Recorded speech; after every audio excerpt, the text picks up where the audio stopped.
Hello කොහොමද ඔයාලට? එනවද මගෙත් එක්ක ෆ්‍රෙන්ච් කැෆේ එකකට යන්න?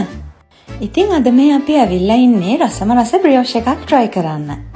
ඉතින් ඕගොල්ලෝ දන්නවනේ අපි වැකේෂන් ඇවිල්ලා ඉන්නේ වෙස්ටර්න් ෆ්‍රාන්ස් වලට කියලා. ඉතින් මෙහි තමයි ෆේමස්ම බ්‍රියෝෂ් තියෙන්නේ. අතරම වෙස්ටර්න් ෆ්‍රාන්ස් වල වොන්දේ කියන ඩිපාර්ට්මන්ට් එකේ තමයි මේ බ්‍රියෝෂ් වලට ෆේමස්ම. ඉතින් අපි අද මේ ඇවිල්ලා ඉන්නේ වොන්දේ ඩිපාර්ට්මන්ට් එකේ තියෙන ලාරොෂ් කියන සිටි එකේ තියෙන කැෆේ එකකට. ඉතින් මේකේ රස කෑම ගොඩක් තියෙනවා.